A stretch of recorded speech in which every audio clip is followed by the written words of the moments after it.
In today's video, we're stopping by Rail Trail Flatbread Company. Michael and his team over there have two locations, one in Hudson and this one we're at right now, and they do over $6 million a year in revenue. They also have an ice cream brand, which we didn't talk about too much, but they have 3 successful businesses that they're running, and he decided to give us a tour of the facility, show us how they operate, show us the pizzeria, the ovens, the prep area, all of that great stuff. So this is a good one. You're going to be in for a nice video here and see how this Rail Trail Flatbread Company runs its business. Michael, thanks for having me here. Thanks, Bruce. Thanks for coming. Where are we? We're at Rail Trail Flatbread Company in Milford, Massachusetts, right downtown Milford. This is a great building you have here. Thank you, thank you. It was a pretty old building. It was a bank though, right? It was a bank. It's over 100 years old. I believe it's late in the 1800s, 1890 something. And why did you guys pick this location? We were started in downtown Hudson, so we wanted a demographic that was something similar. It was at least 20, 30 minutes away. We loved 495, so we liked this community. We came downtown Milford and just fell in love with the vibe. And we thought it had a lot to offer, and we saw the building. It's got that classic New England bank. It was an iconic building for an iconic downtown. So it just made sense, and it was for sale, and it had a huge parking lot. It's the heart and soul of the downtown. So we walked in, and it's like I could see the restaurant right in front of me. I came up here. We're going to do a tour of the restaurant in a second, but I came in, I pulled in, and Tasso, who is your marketing manager. Yes, and a partner, yeah. I pulled up, and I'm like, oh no, there's not a lot of parking. He texts me, there's a huge parking lot out back. Just park right out back, and as you can see. So we were around for probably about 6 years when we started even thinking about having another business, and we just had a wish list, like iconic building. We need to have a parking lot. Demographics need to be the same. Lots of apartments nearby so people can walk to work.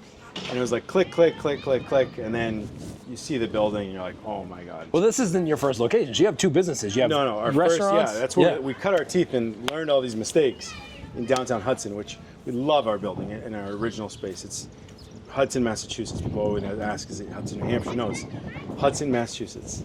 Now is like a cool hospitality dining district in Metro West. So this is the location, like everything that you wanted to do in that location that may be constrained from the building or whatever it was. Yeah, we just wanted to open up a pizza place and not go out of business. So we just kept adding and adding and adding and opening up new dining areas and increasing the kitchen and changing the bar. So it's like a Frankenstein of a place, but it's our beautiful Frankenstein. So Tasso's gonna walk us around the interior, and then also I'll your show chef. you a little bit around, and then I'll pass it off to Tasso. All right, let's go walk through. Tom. I think this is gonna be cool for people to see. So the back of our restaurant is the front of our restaurant. So we always have a little bit trouble, but again, we had this beautiful green space. We built a beautiful patio, and we're gonna continue to add more to it. And you come in, and we really want people when they come in to feel like they see what the restaurant showcases right in front of your face. So we got a quote on the wall: 7 days till flatbread makes 1 week. It was my dad's tongue-in-cheek kind of saying. We got that, and when you walk in, you see the bar, our beautiful bar. It's a decent-sized bar too. Oh yeah, massive bar. It's in the middle of the restaurant, and when you come right in, you get this like wow moment of our beautiful open kitchen and raised beehive brick ovens, wood-fired ovens. So, it's a refreshing kind of vibe. We do all the designs ourselves. We do all the logo work and all the space designs, all our architecture. We work with architects to do the technical stuff, but all the layouts and the design is just years and years of knowing what works for us. And having those kinds of ovens in an open kitchen, it really made sense for us to do the space ourselves. Must look cool with both those ovens going and people. Oh yeah, absolutely. So you walk in and it's like packed at the door. You come through. We're in between lunch and dinner right now, so we're kind of fortunate we don't have a lot of noise. But it was really tough to make a space that you could tell was the bank. That we really wanted to celebrate the history of the bank and its presence in downtown, but also make it feel like a rail trail. So we brought in some of the old yellow heart pine, the knotty pine. We brought some of the green marble from the bank's exterior. We saved a lot of the old artifacts, like the. This is a real door, like the real. That's the real vault door, yeah. Wow. What's behind that? Our dishwashing area. Oh, is it really? But that was where the vault was, so that's why we put it here. It's like a homage to the old vault. So exterior doors, we wanted to save, but our structural engineers told us that it would probably kill somebody. It was like, 30 tons. It was. This is cool. It was something crazy. That's a cool looking door, though. Yeah, it's really cool, and I feel like it's just like it kind of tells a little story about how we like to do things, because like no one puts this much detail into making a vault door anymore, and it's kind of the way we Does this take an open? approach towards. No, it doesn't. But it's like the way we think about food. Yeah, yeah. No one sits. Not many people take the time to do all the steps to make the food the way we do. So it's kind of like a little nod. But you walk in, you have our beautiful bar. We do a lot of the woodworking in Greece. I'm Greek, so we brought in all the marble from Greece and some of the cabinetry. We had our marble floors, and then we just really wanted to expose the beauty of the old building. So a lot of this is just some of the old architecture, and we have our two giant brick ovens. That's cool. And they're 100% wood fired. You can come right up to them. I go in there? Yeah, absolutely. And that's where all the magic is made. Wow. 2 of these, huh? Yeah, 2 of them. We really need both. We've got to keep them going all the time. Friday night, I'm sure. Friday, Saturday. yeah. And Tasso's going to join me a little soon, but basically, like, you know, takeout's a big part of our business also. So we have a space next door we're going to eventually open up, which is right behind this kitchen. We'll open up the wall a little, and takeout will have its own place. So we knew, like I said, back, it wasn't enough Thinking to have ahead. one oven. Yeah. Plus, sometimes we need repairs, we need another one. Yeah. So we did 2 ovens. Where are these made from? Did you have them made? We made them here. Oh, really? They're all, if you look inside, you'll see like every single wow. brick. That goes deep. Do you put pizzas up there too? Yeah. Wow. We prefer to use the F-word flatbreads. Oh, sorry. Sorry about that. But yeah, we use it all. Like literally, we have all these tables all around because at peak we just have flatbreads waiting to get in. In an ideal world, we'd have like 2 more of these. That's amazing. Sometimes you got to wait for a good thing. So lots of partners have been with us for a very long time. Tasso is one of our partners. Hey, how are you? He's joined us about 6 years ago. 6 years ago. And Tasso is, unfortunately, married my cousin, so it kind of was forced upon us, but he joined the business. He's been in pizza for his whole life. Joined the business. Also had his Instagram account and kind of built an expertise in social media marketing.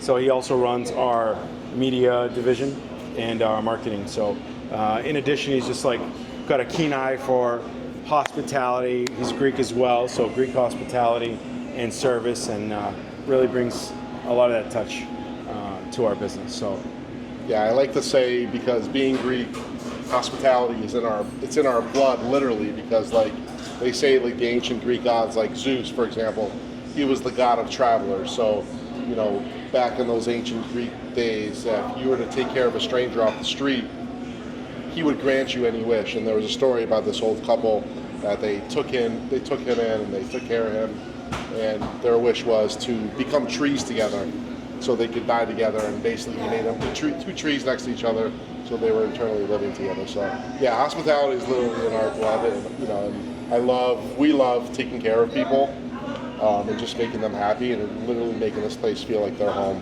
can you tell he really lives that? Have This is a big bar. 25-seat bar. It's roughly almost double the size of our bar in Hudson, and we quickly realized that, you know, people love sitting here. It's just a great place to come in, watch the game on the TV. Do you have a lot of people here on busy Friday, Saturday nights? Oh, it's packed. Yeah. It's probably the first thing that fills up, the first part of our restaurant that fills Is up. it hard to run a bar, like manage it? To be honest, it is. I mean, it's hard, just like it would be hard to run like a marketing department. Yeah. You know, for a bar manager and a beverage director, like to me, that would be hard because my department is marketing. But our beverage director, Alan, and our bar manager, Danielle, they make it look so easy. We rotate our menu quarterly, the same way that we just changing over to a summer menu. Our bar team just changed over to a summer drink menu. And we squeeze all of our juices. But the biggest thing is the attributes that Michael imported from Greece. that make this bar feel like you're at a luxury bar. You know, our flooring was imported from Greece. Wow. And beautiful design created here that, although to the eye it might look busy, it just flows very well. Complemented by the marble countertop that was imported by Greece as well. So what do you guys have, like a lot of beer on tap? Yeah, so craft beer along with craft cocktails. It's part of our culture. You won't find O'Doul's, you won't find Budweiser, you won't find like a Heineken here, but you'll find a certain style that's similar to it. So here we actually have 24 craft beers. Our original location, we were known for always having 20 craft beers. So are those local? How do you find those? Some local, but basically just relationships that we've built over the course. Our beverage director, Alan, has built a relationship with breweries and distributors, and we always find a way to get premium products in for our guests. You know, we have to have the premium product to match the premium bar. Yeah. You know, this countertop imported from Greece. Also, you know, marble. It is set up to become a heated bar as well. Oh, really? So your elbows would always be a cool. What does that take? Like, is it heating underneath, like almost like a heated floor? Similar to like a heated floor. Yeah. Your elbows would be like a cool or a warm 70, 75 degrees. So, you know, the way that we like to operate our businesses from there's a saying that Michael always says is the devil is in the detail. And as I grow into a leader and entrepreneurial mindset, I'm realizing how true that is, that what separates good from greatness is the details. And also, like, just leaving it all on the core. Take me on a tour of the kitchen? Sure. We'll start right at the Expo. So,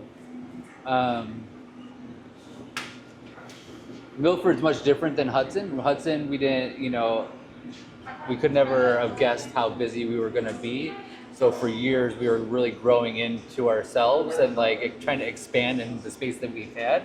But, you know, but with opening Milford, we came with a game plan of just being able to grow into whatever was to come. So we were prepared. Like whatever you wish you had there, you got to do here, right? Yeah, so we're ready for the storm. Large patio, double ovens, huge cook line. So what we have here is an extended expo station. So this side is dine-in, and when we have this oven operating, this is takeout. So the pizzas come out of the oven, do they get here, and then like the servers take them over there? Yep, the flatbread comes out of here, and then it gets shifted over to here, so the food and the flatbreads come together to funnel out into the dining room. So you usually have Our dine-in line, and we'll go back there. And on this side, that's our takeout line. So we have two separate stations that funnel the food out. So when this is takeout heavy and operating, the food comes through, the flatbreads go into the oven, they get boxed up here, and then they can get shuttled over to the takeout warmers. Tasso was just telling me too, like next door is you guys are building out like a takeout place next door? Yep, I'll show you where the expected demo is going to be. So this little sheet metal piece here, Oh yeah. that's just going to get knocked down and made into an entry for the takeout to go funnel into there. Oh, very cool. So now that we're back here behind the ovens, These ovens are massive. massive, made right in place. When we're downstairs, I'll show you, like, they're reinforced by steel beams because they're probably about like 15,000 pounds. So like Wow. they need that extra support. Is it hard to train somebody to cook on these? It depends on the skill level, but like, yeah, it can be, especially for language barriers and stuff like that. But really, it's about skill and feel, and like if you can explain it well and get them to understand it, they'll be a lot more Yeah. apt to like really take it on. Right. We do a dough sheeter style just stretching. It gives us a more consistent product. For years, we were just doing hand stretching with a rolling pin. So you guys have a little bit different pizza. You do a flatbread, right? We do a flatbread, Not because Michael yelled at me. I said pizza. He's like, no, don't say. So we're a flatbread company. It gives us a little bit more creative outlet as far as like what we're able to do. Because like if you start throwing all these different things on it, I think it doesn't resemble pizza anymore. It Yeah. resembles just like this flat. It's like your own unique thing, right? Yeah. This flat piece of bread with a bunch of toppings Yeah. on it. So it's not a sandwich. It's not a pizza, but it's its own individualist thing. So we just stretch the dough here. I'll show you the toppings, but so we start with our roasted garlic oil. So we use it as the base for the dough for seasoning the dough. So we brush all of our flatbreads with oil, a little bit of oregano, salt, pepper.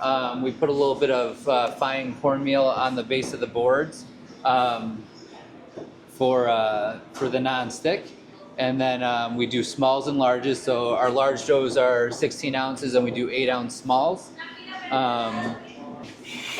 Our prep room. So you can see the glisten of the oil, the. This is how they all start out. Everything's seasoned the same way. Our tomato sauce is a fresh crushed tomato. There's no seasonings to it, and it's only cooked once going into the oven because we want that nice fresh acidic tomatoey flavor. It's like different than your traditional like pizza place where it's cooked down. It just tastes like garlic and seasonings and stuff like that. I just wanted it to taste like tomato. We do have a similar sauce. It's for our primo pepperoni. It's a thicker, richer sauce. It's sweet and sweet with sugar and it has cheese in it. All of our sauces are made in house. So like these are all of our bases. This is the roasted garlic. So we take cloves of garlic, we cook it in the oil, we confit it slowly, and then we puree it, and then we spread it on as a base.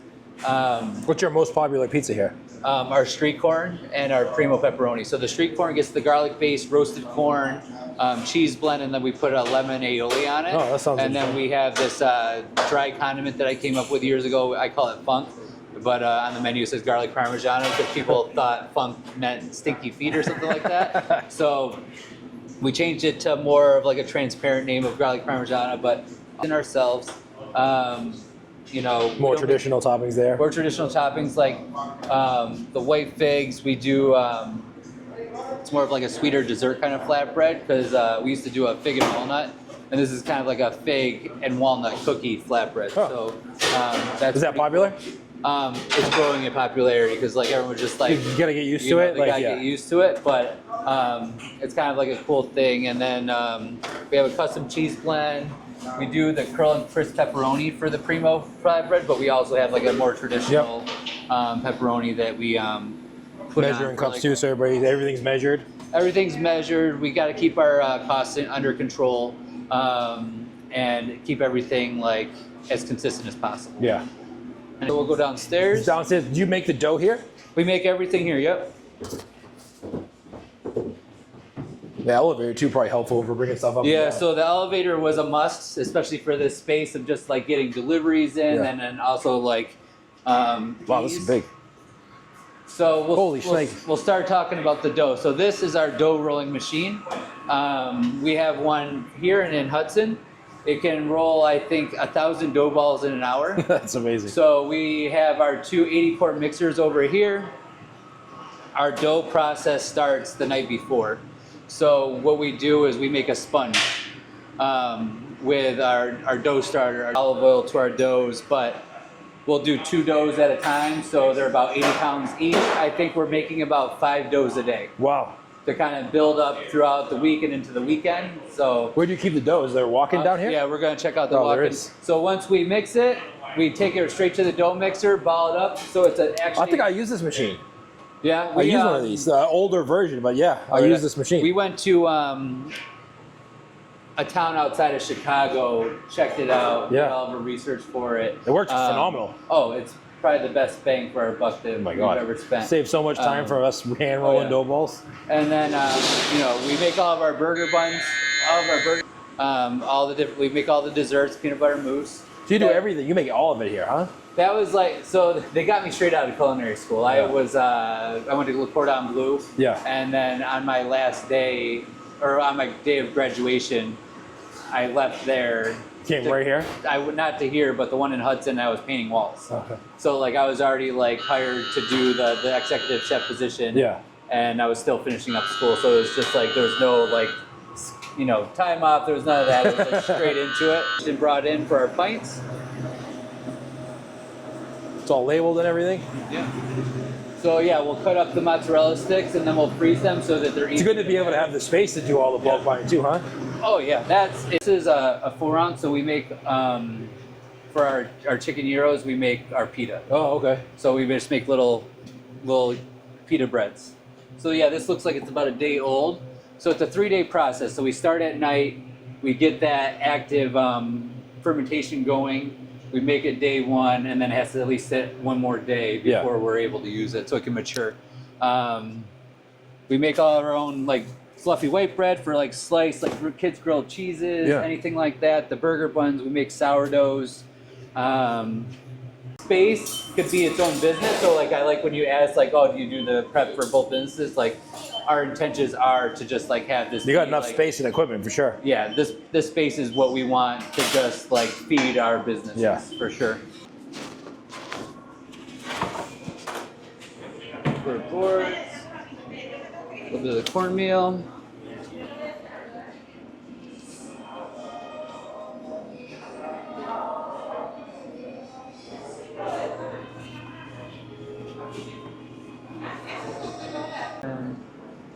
This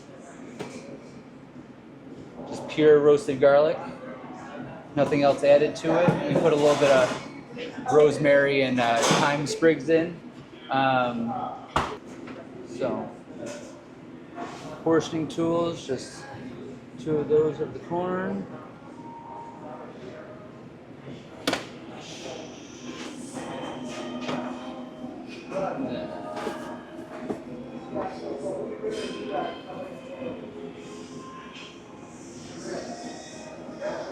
So this is the line with pizza, and then just go around the corner and put it in the oven, or you just put them on the table there. You'll just put it down there, and they can slide it down back in there, and we'll fully cook the bread in there. In Hudson, when we first started, I used to cook the bread in these ovens, but with volume and just getting busier, like we had to just move things downstairs.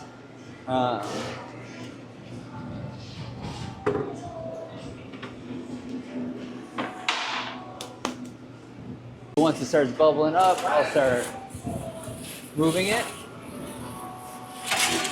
The faster I cook it, the better. It was about 2.5, 3 minutes. That's it? Yep. Increase the heat of the oven because these bricks are specially made. They act like a battery. They charge up, and I have to move the flatbreads around so that if I put it in the same spot every time, it's just going to cool that spot down. So I try to like maneuver it and keep it moving so that the oven stays a consistent temperature throughout.